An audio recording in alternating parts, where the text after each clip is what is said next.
Okay. Hi, everyone. Good afternoon. Thank you for joining us for our webinar. And we have a very special guest for you this afternoon. Pero before we introduce our special guest, I just want to remind everyone, please share this link with your friends. We have a very special topic for you all today. So please share it with your friends and then join in. So let me just introduce myself. My name is Nichelle, and I'm with PDAX. PDAX is a virtual currency exchange licensed by the BSP. So if you want to buy Bitcoin, Ether, Litecoin, XRP, etc., please sign up on our exchange. And we will also have a 10-10 promo. So between 2 p.m. and 12 noon starting tomorrow, October 10th, there will be no fees on the trades. Okay, so please sign up on the exchange if you want to take advantage of that promo. Again, just want to remind that anything that we talk about in this webinar is not financial advice. We are sharing all of this with you for informational purposes only. And today we have a very important topic. Okay, topic natin today is about security, how to secure your digital assets, and maybe I can share a bit about my personal experience. So I've been trading cryptocurrencies for a long time now, and nung una, medyo planning ako because of all the hacking incidents. And first priority ko was to make sure that my cryptocurrencies were safe. So I actually bought this device. Okay, it's a Ledger Nano S. Okay, where I keep my cryptocurrencies, and we're very lucky today because we have a special guest who's part of who's a member of Ledger. Okay, so Glen Woo is the Asia Pacific head of Ledger, and he's responsible for overseeing all of Ledger's business activities in Asia Pacific. Prior to Ledger, he had an extensive career in financial services, and he worked for this company called S&P, which I'm sure a number of you are familiar with, especially if you're working in the financial services industry. And he was the head of S&P Global Market Intelligence in Hong Kong, Taiwan, and Korea. And more recently, he was with the Shinhan Financial Group as a consultant for their financial asset custody and fund administration business. So, without further ado, let me invite Glenn. Hey, Glenn. Hi, thanks for the introduction. Hi, Nichelle. Yeah, thank you for joining us. And as I think we discussed earlier, crypto trading is something that's becoming more popular in the Philippines. And one of the more common concerns of our customers or of our clients is how do I make sure that my cryptocurrencies are secure, and Ledger being a prominent firm in that space. I was wondering if you can talk a bit about Ledger and a bit about your background and what you're involved in. Gotcha. Okay. Yeah, first of all, thanks for giving me the opportunity to be part of your conversation. I'm very excited to be here. So I'm Glenn. I'm heading up Ledger's business for Asia Pacific. Ledger is a French company that was established about 6 years ago. We specialize in security, but more so for the protection of critical digital assets. So we build security solutions for blockchain applications. We have three business lines. Retail business line, which is the Ledger Nano that Michelle has just shown you on the camera.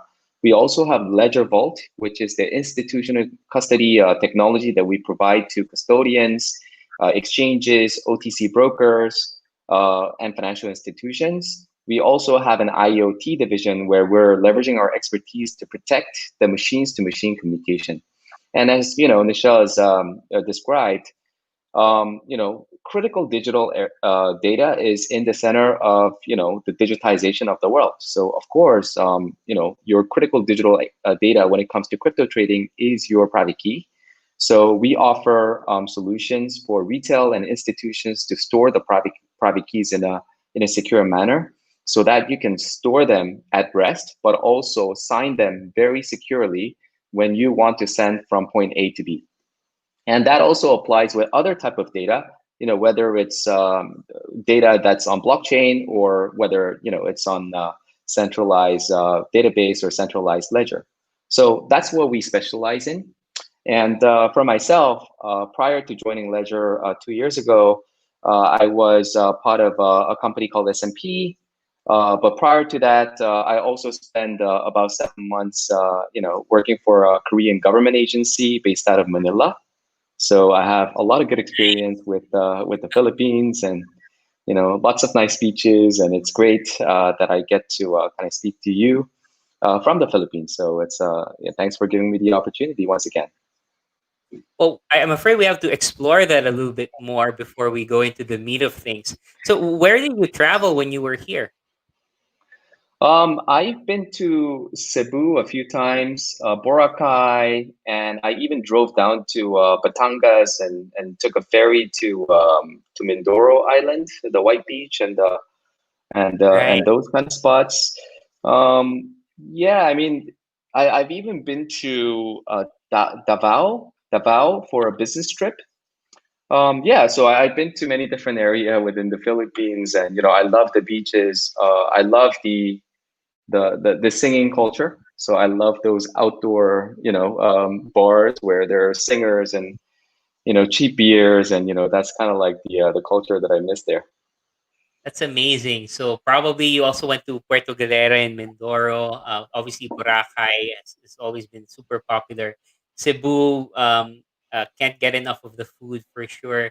Unfortunately, we're in the midst of a pandemic, but as soon as that's lifted, we'd love to host you again here, definitely. Um, Absolutely, yeah. yeah. So anyway, touching a bit about private keys and keeping assets secure. One thing that always, I guess, concerned me as a crypto trader is why are all these exchanges getting hacked? Because we had the Mount Gox incident. That was probably the landmark example, right? Um, can you share a bit about why exchanges are so vulnerable? Yeah, for sure. So, I mean, just taking a step back, like, what is a private key? And, this, what is blockchain? What are the assets on blockchain? So essentially, the assets are on blockchain, and for you to actually validate yourself into the blockchain that you actually own, like 2 Bitcoin or 10 Bitcoin or whatnot, in any kind of blockchain, there's the public key and also the private key. So public key is something that you share with other people to receive funds, but private key is something that you have to keep for yourself, or you can actually appoint a third party like an exchange or a custodian to actually be that fiduciary holder, who kind of acts on behalf of you. But whether it's for retail cases or institutional cases, what is the most important is how the private key is stored. So just sharing a little bit about the evolution of the private key management. When the value of Bitcoin was low, Hmm. obviously there's not a lot of focus in the security part of things, right? So it's always, the hacking is always kind of like a cat and mouse game. So if the value of the honeypot is bigger, then the hackers can actually invest more money to attack this honeypot. But the honeypot holder will also invest more money to protect this asset. So it's kind of like that. In the beginning, a lot of the crypto traders actually wrote their private key down on a piece of paper, and then just maybe put it away and on the desk or a drawer or something like that. But as these piece of papers, the ink can erode, or it could be lost very easily. As the Bitcoin prices go up, there are other kind of tries that these crypto traders actually had an idea for, where they actually um, bought like some kind of metal plate, and then engrave the private keys on this metal plate so that at least it's protected from fire. Like it doesn't really get wet. But then as the Bitcoin prices actually went up even further, these private keys actually needed more protection. So basically what happened during a lot of the hacks that we've seen is that these private keys were actually held on servers that are not protected by secure hardwares for efficiency purposes. So because as Nichelle knows, running an exchange, you're dealing with a lot of retail use cases, and then the retail people, they would expect whenever they actually ask the exchanges to withdraw their funds from their exchange account to their own wallet or to another exchange, they would expect that to happen on the fly. So these exchanges would have to actually store their private keys in a server so that they can actually meet the transaction request as quickly as possible. So most of these hacks that happened, were basically extractions of those private keys. So a smart hacker was able to know where the private key was held, and then they will use some kind of an online hacking method or malwares to extract that private key so that they can actually send those funds that are associated with that private key to their own wallets. So that's what's been kind of happening. And in terms of ledger, we provide an extra layer on top of the protection of the private key, where we use protected hardware to make sure that these keys are these keys can be held offline, but also when it's online, then it also ensures an extra layer of protection. It's very interesting that you earlier brought up uh, basically the evolution of the industry, or the rise in the price of Bitcoin, leading to more, I guess, incentives for hackers to try and attack exchanges. But at the same time, exchanges also kind of became more sophisticated because they had more resources to beef up their platform security. Um, so essentially, it's really the public key and the private key, right? So if I have a wallet, I will have both. But if I'm an exchange user, I don't actually get to see the private keys, do I? No, you don't. Hmm. Okay, so the private key, when you have a wallet on the exchange, it's the exchange that holds the private key. That's right. I see. Okay. So all right. So obviously, running an exchange, I'm also personally pretty familiar with that process, and it's common industry practice now to have uh, hot and cold storage facilities. So maybe if you could share with us a little bit about what hot storage or what cold storage is. Right. Okay. So, since the Mt. Gox hack, which was basically a big blow to the Bitcoin industry back then, there has been a lot of efforts to actually keep the private keys offline. So that is called the cold storage. So cold storage means that, the private key is held offline. So that's where it started. And then the hot storage means that the private key is held online so that they can sign off on a transaction on the fly. So because of what I mentioned about the exchanges being that gateway between the crypto world and the retail, consumers, when the retail consumers wants to withdraw their funds, exchanges typically would like to support that on the fly, right? So that's where the hot wallet comes in. But the cold wallet is not connected, which means that they're either using these devices that we offer as hardware wallet devices or air gap computers, and then they basically take those private keys offline and store in a secure safe. So that's the idea, so that it can prevent from the hackers that are coming in through online channels to compromise your keys that are held online. So typically what larger exchanges try to do is they want to say something like they're putting, say, 90 to 90% of their total assets offline, and then they keep only 10 to 15% online. And whenever there's more withdrawal requests, than the deposit request, then these people that are running the exchanges, usually it's the C levels of the companies, they would have built their governance rules on how and who gets to access the cold wallet, and then physically provide that liquidity, physically provide additional assets into the hot wallet. So that would be the typical process of how an exchange is run. And I'm sure, Nichelle, you know much, much better than me on this front, right? Well, definitely, as somebody running an exchange, hacking risk is something we think about all the time.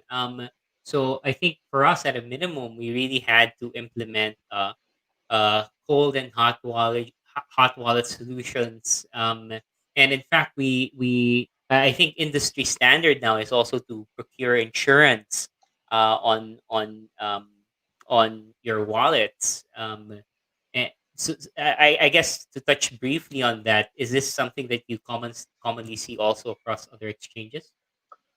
Right. Yeah, absolutely. So, I mean, if we're to just focus on decentralized exchanges, then yes, I mean, having a cold wallet structure and a hot wallet structure is the industry standard. But the companies likes of Ledger or our competitors, our frenemies in the industry, what we are trying to actually bring to the market is something that is temperature agnostic. So the downside of the cold wallet is that it's not connected. So it's basically like a dead asset, right? Yeah. So I mean, it's not even digital. I mean, we made things digital because we want Right. to be able to share it on the fly. That's the whole idea of digitization. But if you actually store this private key offline, then that is the Right. same as storing your gold in a vault, right? And Right. one of the downside of gold is that it's very difficult to move. So there's that Hmm. downside of cold wallet, and also another downside of cold wallet is that it's very difficult to build governance rules. So Hmm. it's very, very difficult for exchange key members to agree on a process, right? So, they may have built something like what's called a multi-sig, where, say, for example, CEO, CTO, and CFO of the companies will all have to get together in this physical location, like a safe, physical safe, to actually pull out that offline device Hmm. to plug it into an online device so that they can move the funds from this cold wallet to a hot wallet. And especially during COVID, I know that you guys in Philippines are on a semi-lockdown. That process will be very, very difficult to accomplish.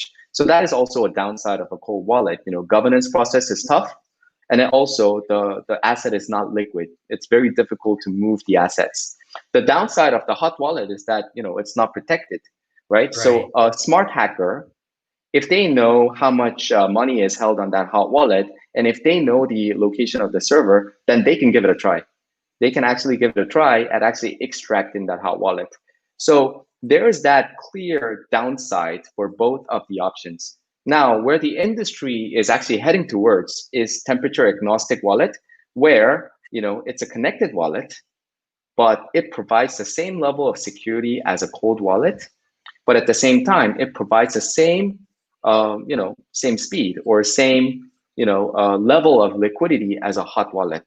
And Hmm. that's what we're trying to provide as Ledger Vault to the customers, to the likes of custodians and exchanges and so on and so forth. That's certainly very interesting. And speaking from an exchange operator's perspective, I think it will definitely enhance our offerings if we can have both safety and ease of access at the same time. By the way, we have a number of questions in the comments section. May I invite the audience to just keep typing away, ask your questions, and maybe towards the latter part of the session, we'll get to the Q&A portion. I can see a lot of questions around how can we buy ledger in the Philippines, and definitely we'll cover that as well later. um Going back a bit to just basically securing someone's wallet. One so one uh piece of advice that I got early on as well is that you don't need to buy these expensive devices. You can just write it down on a sheet of paper, get it tattooed onto your arm. But I think right now, uh, conventional wisdom is pretty unanimous. Like a hardware solution like this is the best, right? So I guess I'm curious as to how does this exactly work, and what if I lose this? Sure. Yes. So how a hardware wallet works is that, hardware wallet uses a chip called secure element. So it's not like a normal chip that you would find in your toaster or in your phone or whatnot. It's a secure chip. So what it does is it protects the secret very, very well. So we use what's called a secure element that is EAL5 certified. And basically, what that means is that even if somebody, a malicious person, physically takes control of that device, they won't be able to crack it, right? So Mm, that's basically the idea. But imagine if you have like a piece of paper, right? And then if you lose it and if somebody else picks it up and it looks like a private key, then bye-bye to your assets. I'm sorry for your loss, right? So that's basically the idea. But not just that, there's also another element of it. So if you're using an insecure browser or insecure laptop or your phone to transact on a right. blockchain transaction, then what becomes really important is what's called a man-in-the-middle attack, which means that somebody may have installed some malicious softwares behind the scene, and the screen may actually tell you something completely different from what you're trying to do. So say, for example, if I'm sending my Bitcoin to Nichelle and Nichelle shared with me his private key address, if I'm using an unsecured device, then the hacker may redirect that public address that I'm trying to send to Nichelle to his own address, right?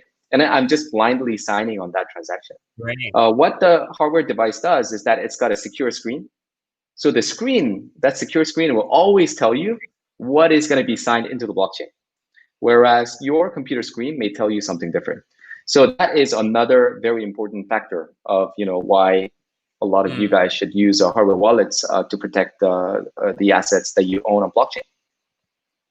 That's very interesting because so the man in the middle attack that you mentioned, I guess, because phishing is pretty common in the Philippines, or like spoofing apps is pretty common. What can happen, if I'm hearing it right, is I can be fooled into giving, or like typing my private key into an interface that was actually placed there by some bad actor or a hacker, and then he gets to see my private keys, I suppose. Absolutely. I mean, that's a very common attack. But these things can be prevented by the use of hardware wallets, because hardware wallet, it will never expose the private key. So even as a user, you will not know your private key. So the private key will never leave the device itself. And essentially, you are entrusting the hardware wallet to keep that private key very, very securely within the secure element. And then, you don't have to know what that is made out of. I mean, Mhm. all you need to know is that you control it, and then you have the pin to access it, and you keep a backup of it. And then, to answer your second question, Michelle, about what if I lose the device, like, Yep. that's what my mom actually asked me. It's like, hey, like, why are you giving me this device? Like, I'm gonna lose it, but it's okay, because there's what's called the recovery passphrase. So typically, yes, exactly. So typically, this is a standard cryptographic way of representing alphanumerical code into something that is more human readable. So Ledger Nano, for example, if you initiate the device and when you initially see the device, then it will give you 24 words. So you write down those 24 words in the card that is given in the packet, and then you can keep that separately from where you would keep your hardware device. So even if you lose that hardware device, or even if you forget the pin for the actual device itself, you can simply just pull out your 24 words, and then you can use any kind of open source blockchain wallet application. Just type in that 24 word, and your private key will be recovered onto that platform. So yes, but the basically The idea is to store that 24 words more securely, actually, more securely than the hardware wallet itself, because hardware wallet, even if somebody steals it, unless they have the knowledge of your password, they won't be able to crack it. But that 24 words, if you lose it, then it itself is the private key itself. So if somebody gets a hold of your 24 word recovery phrase, then basically your assets are bye bye. So I'm sorry for your Mm, loss, but that's a very important thing that you should bear in mind. right. So maybe somebody like me, for example, I can probably get that 24 word recovery phrase and maybe stick it in a bank vault somewhere, right? Like, and I'll go Absolutely. there and lose my ledger. Okay. Yes, Uh, yes. absolutely. Yeah. Okay. So I hope that that clarifies things for most of our audience members here. So your coins are not in this USB flash drive, quote unquote, right? This is not a USB flash drive. It doesn't keep your tokens. This is actually a physical representation of your key, right? Your private key. If Correct. you lose it, you gotta keep this one, correct? All Correct. right. Okay. So I'm gonna pull some questions from our comments section um, that our audience have been asking for a while now. So um, let me pull some here. Uh, okay, so there's a question here. What are the pros and cons of owning a ledger? Okay, so first of all, she says, "Thank you for the question. Uh, they say cryptocurrency transactions are safe on the blockchain, even though everybody sees it. So I guess that's a separate point. The second is, what are the pros and cons of owning one? Um, okay, so I don't see any cons of owning a ledger. I mean, you either own a ledger or you don't. I mean, there's no, advantage or disadvantage. But I can see where the first part of the question, I mean, a lot of people are puzzled. Like, we build blockchain because it's more secure. That's what they read from the news or from the textbook. But why is there so many hacks? Why is there so many theft? Right? I guess that's kind of like the moral of the question here. To answer that, yes, blockchain transactions are supposed to be as secure as the size of the network. So for something like a Bitcoin or Ethereum, protocol, there are a lot of people, a lot of tech people that believe that this network actually works. So there's more participation from the community that's already validating the transactions that are happening. So they're secure. The transactions themselves are secure. But what's not secure is the endpoint of the blockchains themselves, right? So the blockchain's endpoint essentially is the private key. So private key, the storage of the private key, the signing of the private key is the part that is, one of the biggest, I would say, vulnerability of the use of blockchain. But once the signing is done, the blockchain is just a machine. It's an automated machine with distributed ledgers, and everybody is gonna update the same transaction information on a block. And then like the transaction themselves are actually very secure, but not the endpoint. And the endpoint protection is what Ledger does. Okay, thank you so much for that, Glenn. Let me show another question from an audience member. Um, here from Edsel. Thank you so much for your question, Edsel. Is there a limit to storing your assets in a ledger vault unit? So I'm assuming she's referring to the device itself. There's like a limit to this one. Yes, I mean, yes and no. I mean, there's no limit. It's not like your physical wallet where you cannot fit in more than 100, paper bills, right?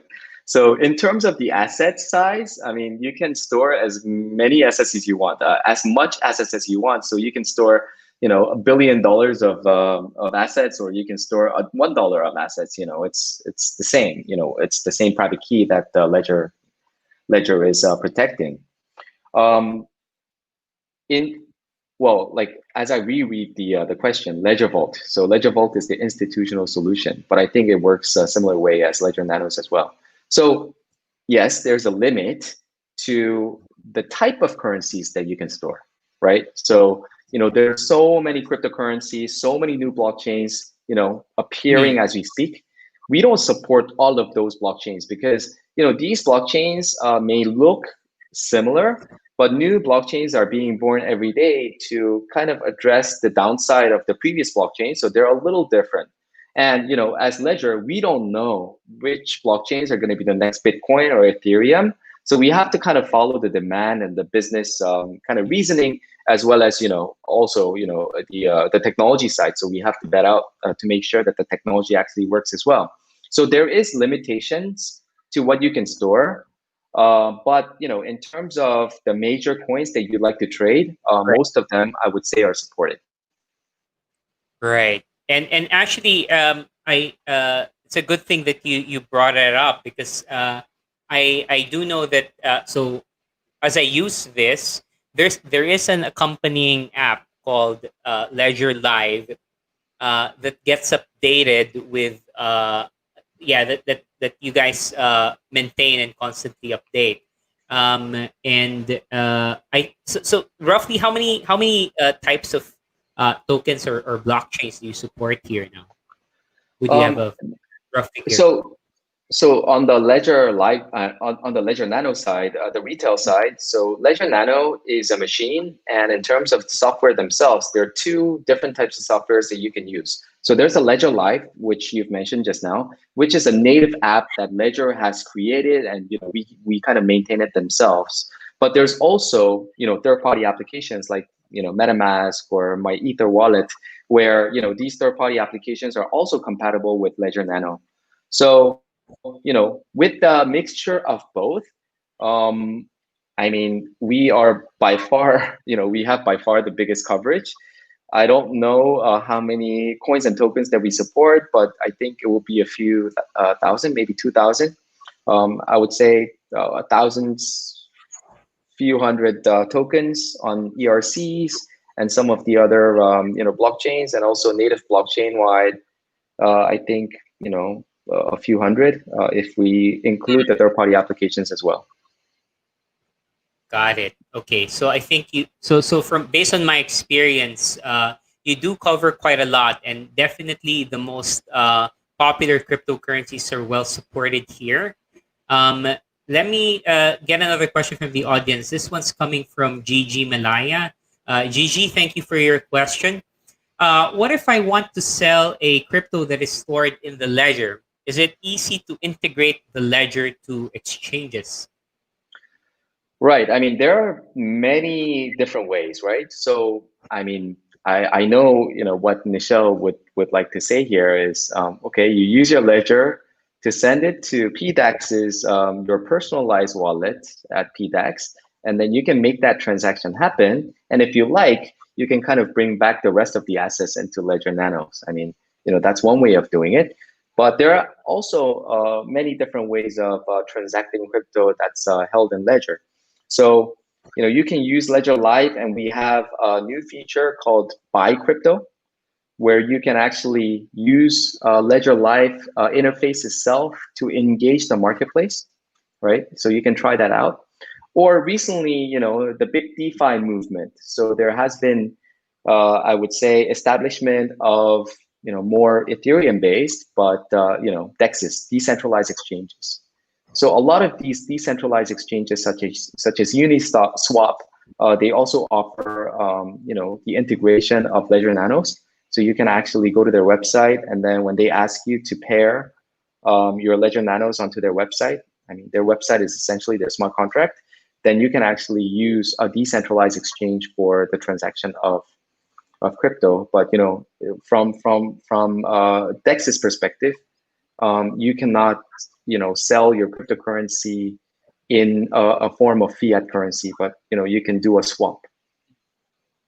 Understood. So I guess to clarify that point a little bit, if you want to trade on a centralized exchange like PDAX, what you're going to have to do is send your cryptocurrencies from your Ledger wallet into the exchange wallet for that currency in an exchange like PDAX.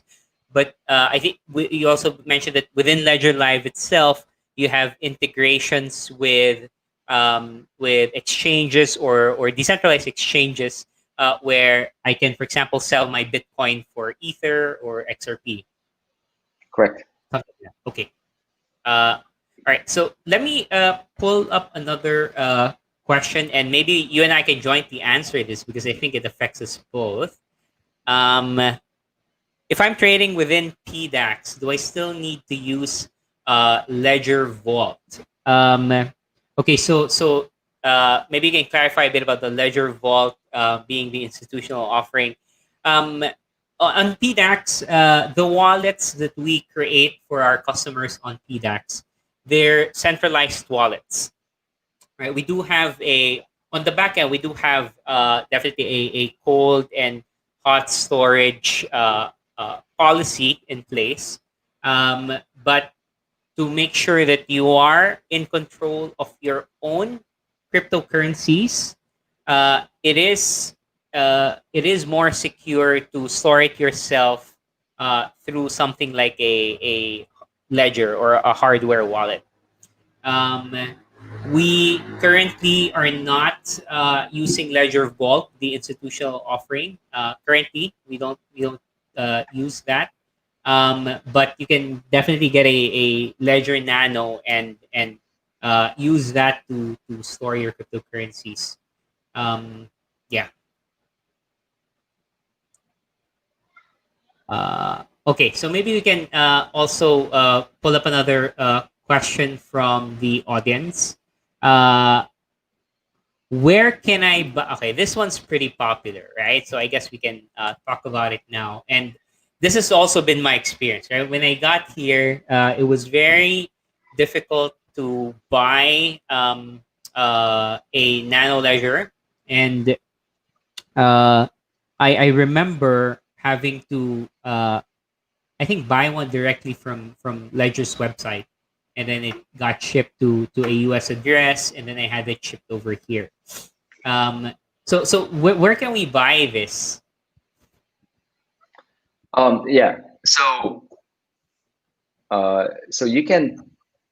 I mean, I don't know if the link is prepared here, Oh Michelle, yeah, yeah. but right. So yes, you can buy from this link.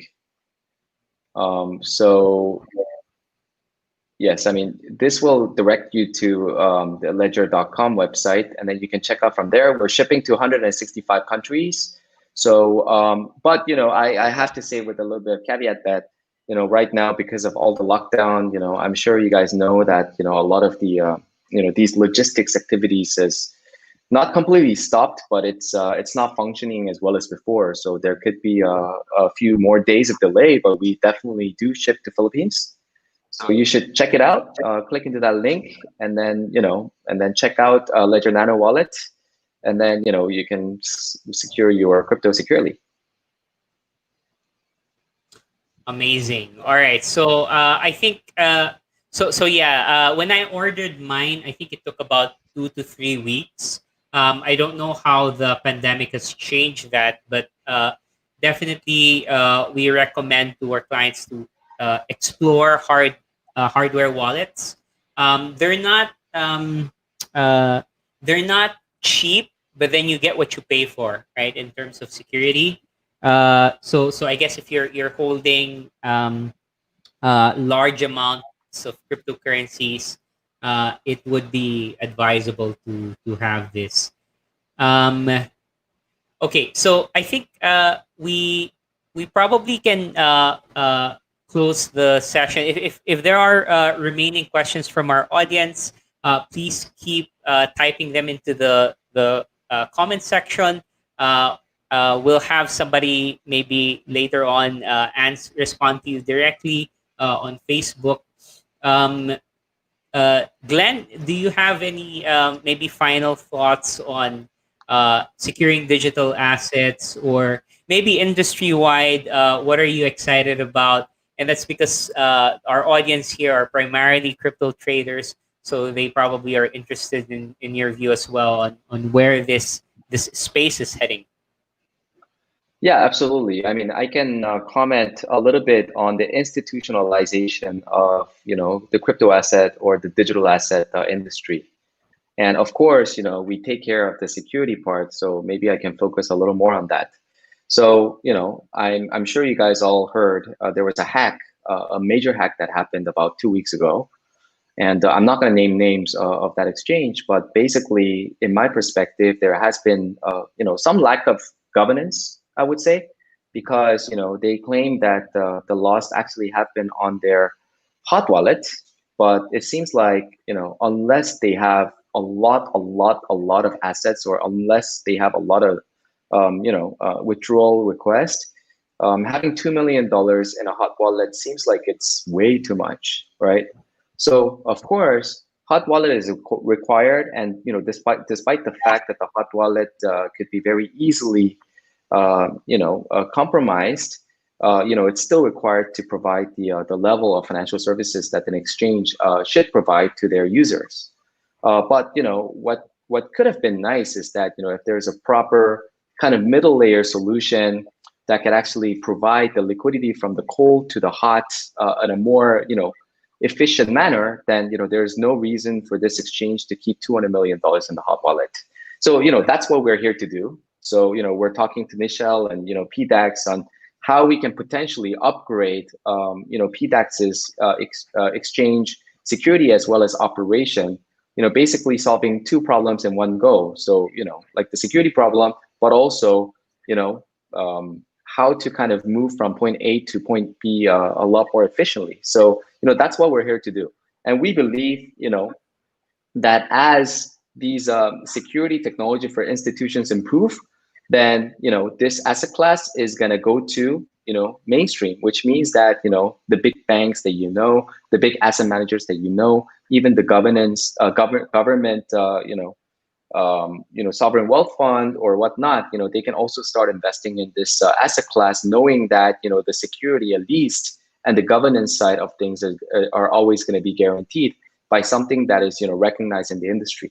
So that's what we're trying to do, and we see a lot of these movements coming in where a lot of experiments are happening, and these traditional financial institutions are kind of dipping their toes onto what this digital asset age may look like in the future. So if you're all interested right now, if you're all investing, if you're all trading, then I think you're one of the pioneers of building the industry, and I think we should all be proud about that. Thank you so much, Glenn, for your time. I also want to chime in on what you just mentioned earlier about this big exchange that got hacked. Having, I guess, looked into like other hacking incidents in the past, like a lot of times, internal governance issues were the root cause. So either employees within the company having too much access to private keys, or some internal weakness in how they secure their passwords internally.